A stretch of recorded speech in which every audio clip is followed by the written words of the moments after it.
सही है क्या एकदम से? इसको ऊंची करो और ऊंची करो।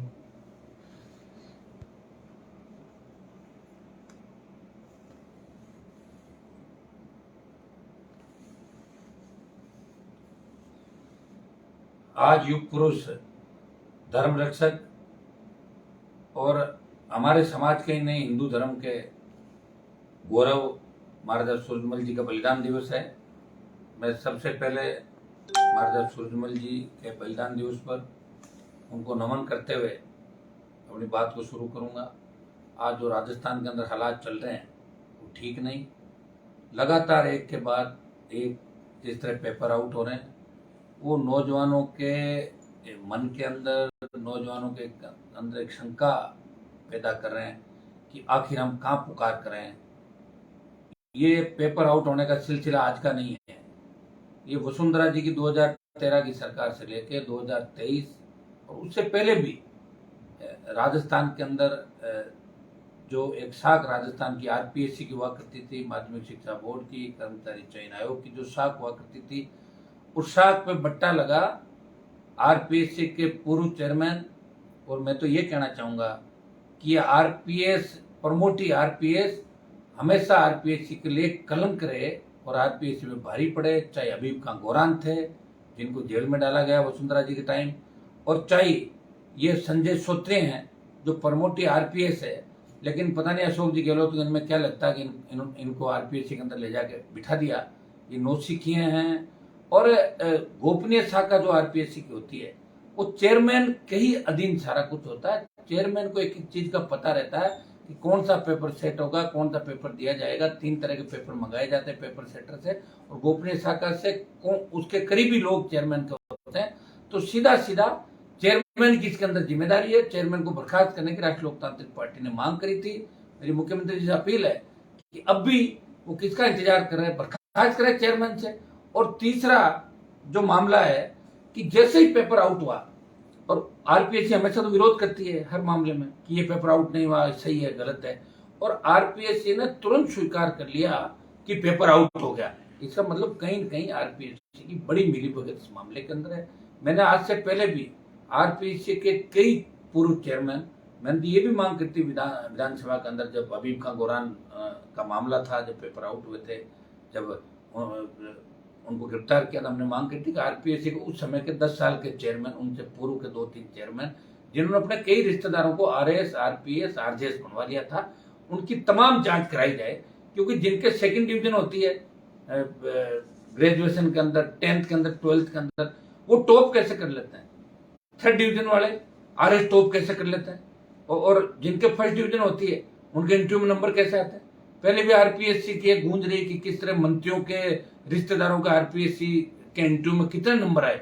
90% से ज्यादा नंबर मंत्रियों के रिश्तेदारों का है।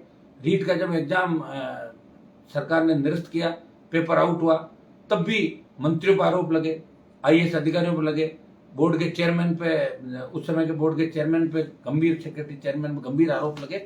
लेकिन एसओजी ने जांच में उनको निकाल दिया। स्टेट की कोई भी एजेंसी अपने सरकार के मंत्रियों के खिलाफ, अधिकारियों के खिलाफ कभी कार्रवाई नहीं करती। इसलिए पेपर आउट का जो सिलसिला जो वसुंधरा जी से चला, वसुंधरा जी से चल के जो गहलोत तक के पेपर आउट का सिलसिला चला है, चाहे वसुंधरा के समय आरएस का पेपर था, चाहे एलडीसी का था, चाहे इसका आपका वन कर्मी का था, बाद में अभी जो पेपर आउट लगातार हो रहे जेएन के, एसआई के, रीट के, फिर 2nd ग्रेड का, तो एक गठबंधन सा नजर आ रहा है कि गहलोत वसुंधरा गहलोत का गठबंधन का, जो मैं हमेशा कहता हूं गहलोत वसुंधरा गठबंधन है, तो पेपर आउट में ही कहीं गठबंधन तो नहीं है। कहीं कांग्रेस और भाजपा इसी में तो नहीं लगे हुए कि पेपर कौन ज्यादा आउट करवा रहा है। और मैं भारतीय जनता पार्टी के लोगों से पूछना चाहता हूं कि जब आरएलपी कोई ट्वीट करती है तो बीजेपी को अचानक विरोध याद आता है। कल जैसे ही हमने कहा 4 बजे विरोध प्रदर्शन करेंगे तो 10 लड़कों को भेज के विरोध करा दिया। 4 साल में राजस्थान में बीजेपी सोई हुई थी क्या?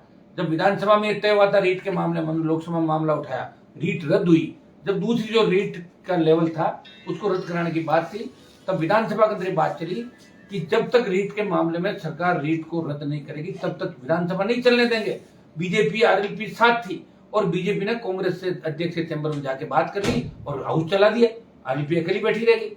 चाहे परिवहन मंत्री का मामला हो जिसमें बीजेपी ने चुप्पी साधी, चाहे बेस जोशी का मामला हो, चाहे नामा के एमएलए का मामला हो, चाहे दूसरा बेगू के एमएलए का हो, चाहे जोरीलाल का मामला हो, जो जो मुख्यमंत्री के करीबी लोग, मंत्री, विधायक, जिन पर हत्या, लूट, बलात्कार के आरोप लगे, भारतीय जनता पार्टी के नेताओं के मुंह पे ताला लग गया। मैं भारतीय जनता पार्टी के नेताओं से पूछना चाहता हूं, आप सोच के बयान देते हैं या सोच के माइलेज के लिए खाली 4 बात कहते हैं या सिर्फ फोटो छपाने के लिए ट्वीट करते हैं? मैं इनसे पूछना चाहता हूँ, राजस्थान की जनता इनसे पूछना चाहती है, कहाँ है विपक्ष राजस्थान के अंदर? लंपी आ गई, कोरोना आ गया, देखा तो नहीं विपक्ष? किसान आंदोलन, अग्निपथ, कौन लड़ाई लड़ रहा है इस राजस्थान के देश के अंदर? ये राष्ट्रीय लोकतांत्रिक पार्टी लड़ाई लड़ रही है इस राजस्थान के जवान को बचाने की, राजस्थान के किसान को बचाने की, उनके हक और अधिकार की लड़ाई। आज कोई लड़ रहा है तो राजस्थान के अंदर राष्ट्रीय लोकतांत्रिक पार्टी का जवान आपको लड़ता हुआ दिख रहा है। मैं दुर्भाग्य इस बात का है कि हम पुकार कहां करें। दिल्ली के अंदर बात करते हैं, ये बाकी तो ईडी के गणित छापे मारते हैं दिल्ली वाले।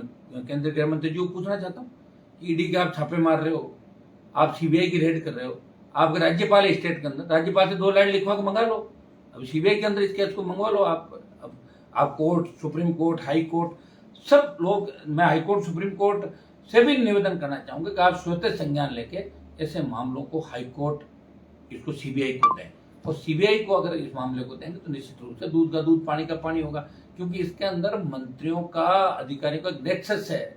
जिस तरह एक कोचिंग संचालक जयपुर के अंदर जिसका नाम आ रहा है इस पेपर आउट कराने के अंदर, वो तो कांग्रेस के 1 दर्जन मंत्रियों के ट्विटर चला रहा है, ट्विटर अकाउंट हैंडल करता है।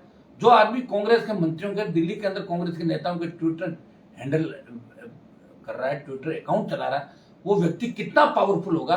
और वो पेपर लाया कहां से? सीक्रेसी से लाया। आरपीएससी की सीक्रेसी किसके पास है? चेयरमैन के पास है। तो सीधा सीधा मेरा आरोप है कि चेयरमैन को बर्खास्त करें, और चेयरमैन की जांच एसओजी नहीं कर सकती, क्योंकि वो मुख्यमंत्री के बहुत करीबी व्यक्ति होते हैं, वही चेयरमैन बनते हैं। आज मैं डीजीपी का एक बयान देख रहा था, कितना अनुभवहीन बयान डीजीपी ने दिया। हाँ, ये इंटेलिजेंसी में थे, गहलोत साहब के करीबी थे, सरकार बचाई होगी इन्होंने, तो इस बात का आप इतना बड़ा पुरस्कार थोड़ी दोगे कि राजस्थान बर्बादी की ओर चला जाएगा। गैंगवार की घटनाएं जो राजस्थान के अंदर बढ़ रही है, कौन जिम्मेदार इस बात के लिए? किसी को जिम्मेदारी लेनी होगी। डीजीपी ने कहा कि ये तो राष्ट्रीय नेशनल सिक्योरिटी, राष्ट्रीय सुरक्षा से जुड़ा मामला। आप बताइए, पेपर लीक को आप राष्ट्रीय सुरक्षा से कैसे जोड़ सकते हो? ये उस कानून के दायरे में कैसे आएगा? तो इस तरह की अनुभवहीन बातें अगर राज्य का डीजीपी करे तो इससे बड़ा दुर्भाग्य नहीं होगा। मैं नौजवानों से इतना ही आह्वान करूंगा कि हमें नए राजस्थान को बहुत मजबूत राजस्थान बनाना है, आपके युवाओं के, किसानों के सपनों का राजस्थान बनाना। इसलिए नए साल में हम सब लोग मिलकर पढ़ लेंगे कि 23 के अंदर मजबूती के साथ खड़े होंगे। ये जो मिलाजुली का खेल 20-22 साल से राजस्थान के अंदर चल रहा है, आज अपराध में राजस्थान 1 नंबर पर आ गया, हर पेपर आउट हो रहा है, नौजवान फांसी के फंदे पे झूम रहा है, किसान आत्महत्याएं कर रहा है।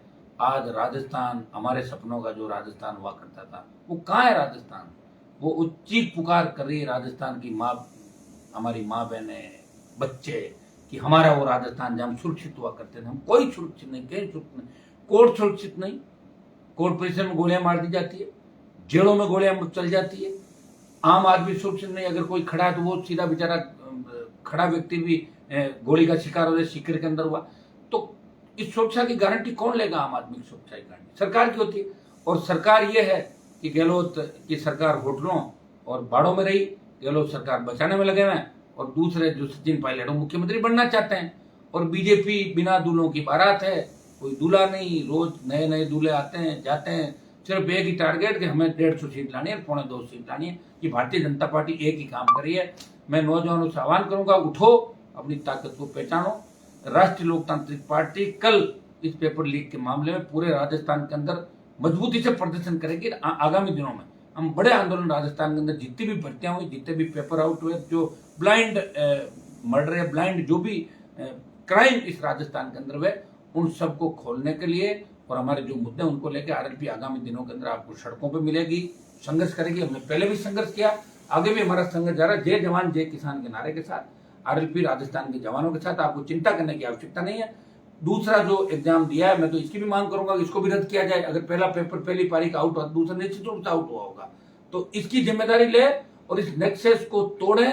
और इस तरह का अनर्गल बयान जो भी चाहे डीजीपी दे, कोई भी दे, मुख्यमंत्री को बयान देना चाहिए। इनको डांट लगानी थी इन लोगों को कि बिना जानकारी के, अनुभवहीन तथ्यों के आधार पर ये सारी बात करें। और आरपीएससी के चेयरमैन को बिना सोचे तुरंत मुख्यमंत्री को बर्खास्त करना चाहिए, क्योंकि सारी जिम्मेदारी आरपीएससी चेयरमैन की है। और जब जब प्रमोटी आरपीएससी के अंदर गए तो आरपीएससी का बंटाधार किया। मैं नौजवानों से पुनः आरएलपी के तमाम पदाधिकारियों, जिलाध्यक्षों, सबको मैं आह्वान करता हूं कि कल 11 बजे से लगा के 2 बजे के बीच बीच, क्योंकि कई जगह ठंड ज्यादा, धुंध है, तो वहां हो सकता है कार्यक्रम 1 घंटा आगे पीछे भी हो सकता है, गंगानगर, हनुमानगढ़, उन जिलों के अंदर। लेकिन आप कोशिश ये करें कि 11 से लेके 1-1:30 बजे के बीच बीच सारे ज्ञापन लोकतांत्रिक तरीके से, हमें उग्र प्रदर्शन का मतलब ये नहीं कि कानून अपन हाथ में ले, लॉ एंड ऑर्डर बिगड़े नहीं, और मजबूती के साथ ये प्रदर्शन करना, संदेश देना है कि आम जन की, जवान की, किसान की आवाज है, वो राष्ट्रीय लोकतांत्रिक पार्टी है। तो इस तरह की घटनाएं राजस्थान के अंदर दोबारा नहीं होने देंगी, पुनरावृत्ति नहीं होने देंगे। जब तक इनकी सीबीआई जांच नहीं हो जाती, जब तक ये आरोपी सलाखों के पीछे नहीं हो जाते, नेट से टूट नहीं जाता, तब तक हमारा आंदोलन जारी रहेगा। उग्र आंदोलन राजस्थान के अंदर करेंगे।